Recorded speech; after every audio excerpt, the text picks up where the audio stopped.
غیبت کسے کہتے ہیں میرے بھائیوں؟ غیبت کسے کہتے ہیں؟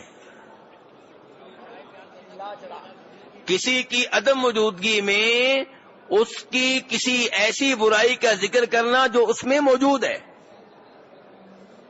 جب آپ نے غیبت سے روکا، مسلم شریف کی حدیث ہے، تو نبی علیہ الصلوۃ والسلام سے ایک صحابی کہنے لگے اللہ کے رسول، ہم کسی آدمی کی جس برائی کا ذکر کر رہے ہیں اگر وہ اس میں واقعی موجود ہو تو پھر؟ آپ نے فرمایا یہی تو غیبت ہے جس سے روک رہے ہیں.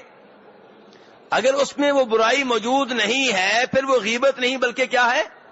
بہتان ہے، تہمت ہے. وہ تو جرم ہے ہی ہے، لیکن شریعت آپ کو غیبت سے بھی روک رہی ہے. کسی آدمی میں کوئی برائی پائی جاتی ہے اور آپ اس کی عدم موجودگی میں اس برائی کا تذکرہ کر رہے ہیں اور آپ جانتے ہیں کہ اس کا ذکر، اس کا تذکرہ اگر اس کو معلوم ہو جائے تو اسے یہ بات اچھی نہیں لگے گی، تو آپ کا یہ ذکر کرنا، یہ اس کے تذکرے کرنا، یہ غیبت ہے اور قرآن پاک اس سے روکتا ہے اور یہ کبیرہ گناہ ہے. اللہ فرما رہے تم میں سے کوئی کسی کی غیبت نہ کرے.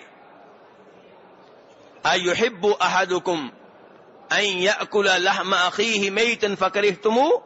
اللہ تبارک و تعالیٰ نے یہ بتانے کے لیے کہ غیبت کتنا بڑا جرم ہے ایک بڑی اچھی مثال دی ہے. فرمایا کیا تم میں سے کوئی یہ پسند کرے گا، کہ تم میں سے کوئی پسند کرے گا کہ اپنے بھائی کا گوشت کھائے، اور بھائی بھی مردہ، اپنے مردہ بھائی کا گوشت کھانا تم میں سے کوئی پسند کرے گا؟ فرمایا تم یہ کبھی پسند نہیں کرو گے. فرمایا کسی کی غیبت کرنا اپنے مردہ بھائی کا گوشت کھانے کے مترادف ہے. انسان کا گوشت کھانا یہ قابل نفرت بات ہے، اور انسان بھی وہ جو مردہ ہے اور وہ بھی جو آپ کا بھائی ہے. اپنے سگے بھائی، مردہ بھائی کا گوشت آپ کھانا پسند کریں گے؟ بالکل نہیں. فرمایا کسی کی غیبت کرنا بالکل ایسے ہی ہے، آپ اس کا گوشت نوچ رہے ہیں. فَكَرِهْتُمُوهُ، فرمایا تم اسے ناپسند کرو گے. ایسے ہی تمہیں غیبت سے نفرت ہونی چاہیے، ایسے ہی تمہیں دوسروں کی عزت کا احساس ہونا چاہیے. تو میرے بھائیوں، کسی کی غیبت کرنے کی اسلام نے اجازت نہیں دی. البتہ اس اصول سے چند چیزیں مستثنا ہیں. چند مقامات پہ آپ کسی کی غیبت کر سکتے ہیں اور یہ قرآن و حدیث سے ثابت ہے. نمبر 1، اگر کسی نے آپ کے اوپر ظلم کیا ہے تو آپ اس ظلم کا تذکرہ لوگوں میں کر سکتے ہیں کہ اس نے میرے اوپر ظلم کیا ہے، خصوصاً ان لوگوں کے سامنے جو اس ظلم کا ازالہ کر سکتے ہیں، جو اس ظالم کو ظلم کرنے سے روک سکتے ہیں. اور اس کی دلیل قرآن پاک میں اللہ تعالیٰ کا یہ فرمان ہے، لا يحب اللہ الجہر بالسوء من القول الا من ظلم، کہ اللہ تبارک و تعالی بری بات کو بلند آواز سے کرنا اسے ناپسند کرتے ہیں. اللہ نہیں چاہتے کہ بری باتیں آپ اعلانیہ طور پہ کریں، دوسرے لوگوں کے سامنے کریں. اللہ اسے پسند نہیں کرتے. الا من ظلم، ہاں اگر کسی کی غیبت کرنے والا، کسی کی برائی بیان کرنے والا وہ ہے جو مظلوم ہے، جس کے اوپر ظلم ہوا ہے، تو وہاں پہ اللہ تبارک و تعالیٰ نے اجازت دی ہے. لیکن وہ کس برائی کا ذکر کرے گا؟ وہ جس برائی کا تعلق اس سے ہے کہ میرے اوپر یہ ظلم ہوا ہے. یہ نہیں کہ آپ 10 برائیاں اور بیان کرتے رہیں، 10 تہمتیں بھی ساتھ لگاتے رہیں. نہیں، جتنا آپ کے اوپر ظلم ہوا ہے اس ظلم کا تذکرہ کرنے کی اسلام نے اجازت دی ہے. یہ غیبت ہے لیکن اسلام نے اس کی اجازت دی ہے. ایسے ہی اگر کوئی آدمی شریر ہے اور اس کے شر سے معاشرے کو خطرہ ہے تو مسلمانوں کی خیر خواہی کے طور پہ آپ اس کی اس برائی کا ذکر کریں گے تاکہ لوگ اس کے شر سے بچ جائیں. بخاری شریف، مسلم شریف، ابو داؤد شریف میں حدیث آتی ہے، جناب عائشہ رضی اللہ عنہا فرماتی ہیں کہ نبی علیہ الصلوۃ والسلام کے پاس ایک آدمی آیا، آپ نے معمول کے مطابق حسن اخلاق سے کام لیتے ہوئے اس سے برتاؤ کیا، لیکن آپ نے اس کی عدم موجودگی میں وعدے کیا کہ بئس اخو العشیرہ، یہ اپنے خاندان کا بدترین آدمی ہے۔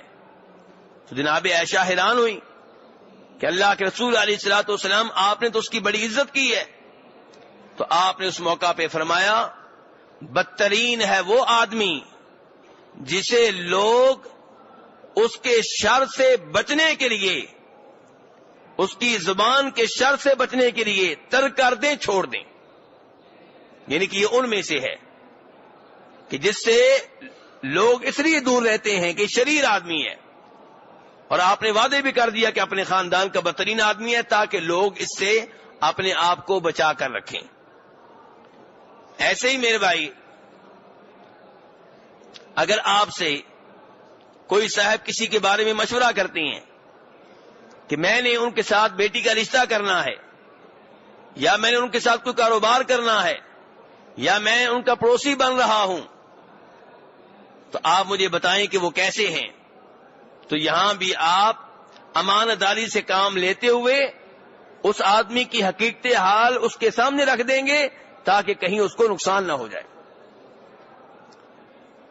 بیٹی کا رشتہ کرنا ہے، یہ بہت بڑا مسئلہ ہے، تو آپ بتائیں گے کہ وہ آدمی دھوکہ دینے والا ہے، مجھے فلاں موقع پہ دھوکہ دیا تھا۔ مقصد آپ کا یہ ہو کہ اس کی خیرخواہی ہو جائے، یہ نہیں کہ آپ اپنے آپ کو سکون دینا چاہتے ہیں اس کی برائیاں بیان کر کے، نہیں، صرف اس کو آپ خطرے سے بچانا چاہتے ہیں۔ آپ بیٹی کا رشتہ کر رہے ہیں جبکہ وہ نماز نہیں پڑھتا، آپ بیٹی کا رشتہ کر رہے ہیں اس کے ساتھ جبکہ وہ قبر والوں کو نفع و نقصان کا مالک سمجھتا ہے، وہ تو قبروں پہ چادریں چڑھاتا ہے، وہ تو قبر والوں کے نام پہ بکرے ذبح کرتا ہے، وہ تو کسی قبر کا طواف کرتا ہے۔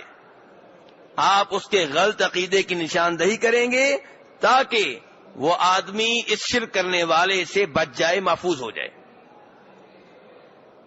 کوئی کاروبار کرنا چاہتا ہے، وہاں بھی آپ بتائیں گے کہ میں نے کاروبار کیا تھا تو اس نے مجھے دھوکہ دیا تھا، اس لیے آپ اس سے بچ جائیں۔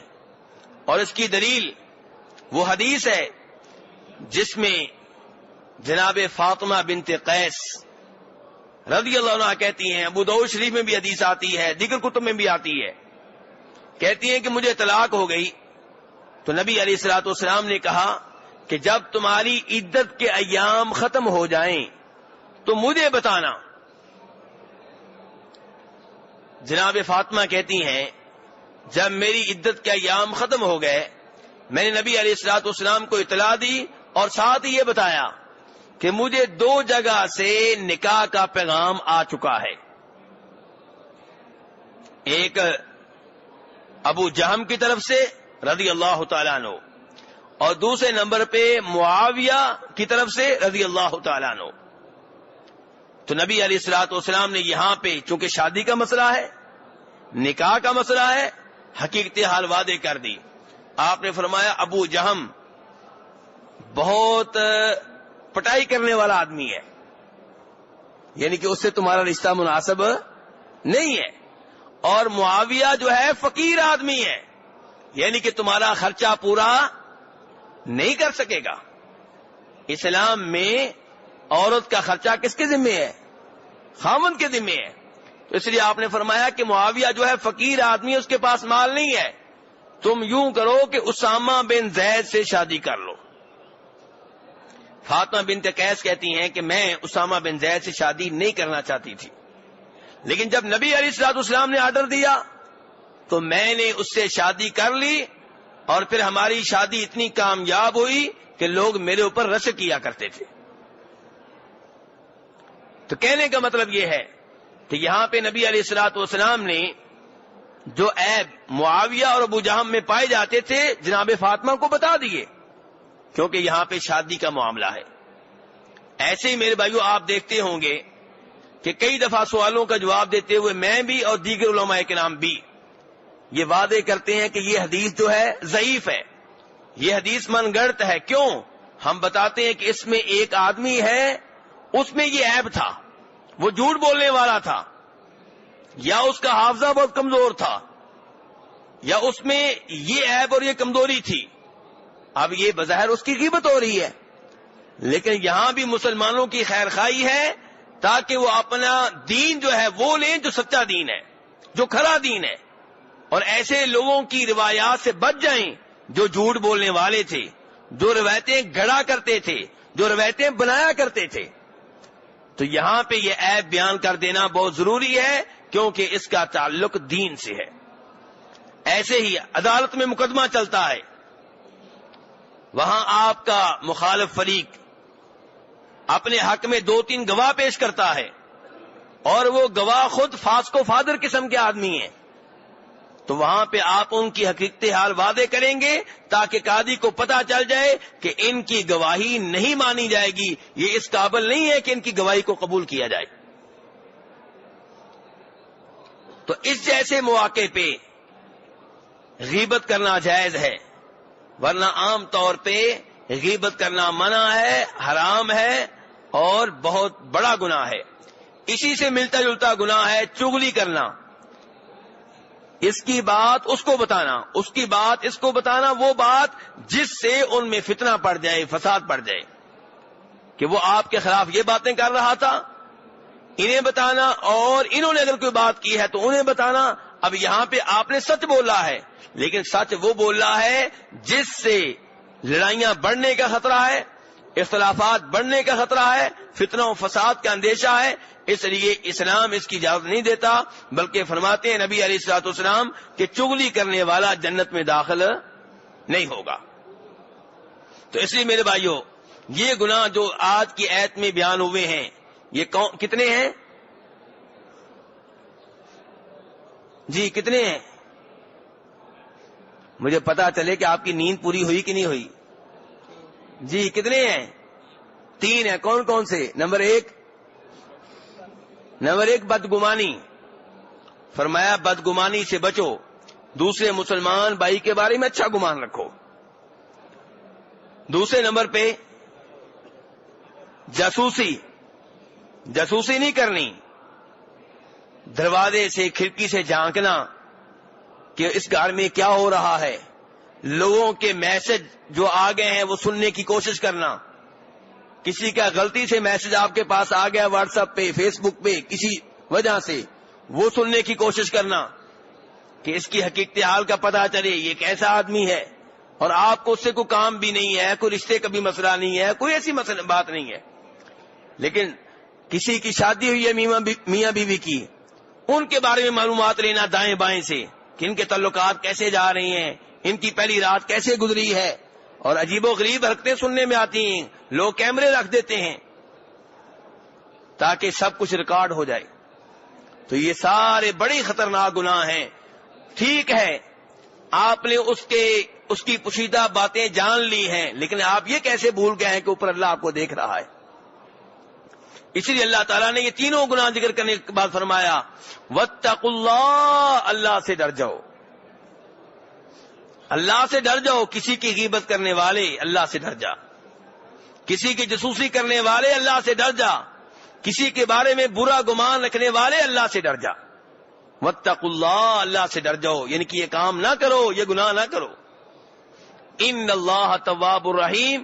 جہاں تک معاملہ ہے پہلے گناہوں کا جو آپ سے ہو چکے، آپ کو پہلے آپ نے یہ آیت نہیں سنی تھی، پہلے آپ کو یہ حکم معلوم نہیں تھا، تو ایسے بھائیوں کے لیے جو شرمندہ ہوں اپنے پہلے گناہوں پہ، اور آئندہ یہ عزم رکھتے ہوں کہ ہم یہ گناہ نہیں کریں گے، آئندہ کسی کی غیبت نہیں کریں گے، آئندہ کسی کی جاسوسی نہیں کریں گے، آئندہ بدگمانی نہیں رکھیں گے، ان کے لیے خوشخبری ہے کہ ان اللہ تواب الرحیم. اس میں کوئی شک و شبہ نہیں ہے کہ اللہ بہت توبہ قبول کرنے والا ہے، بہت مہربان ہے، بڑی رحمتیں کرنے والا ہے. جو یہ گناہ کریں ان کو کہا گیا اتقوا اللہ، اللہ سے ڈر جاؤ. اللہ کا عذاب بڑا سخت ہے، اللہ ناراض ہو جائے کوئی نہیں بچا سکتا.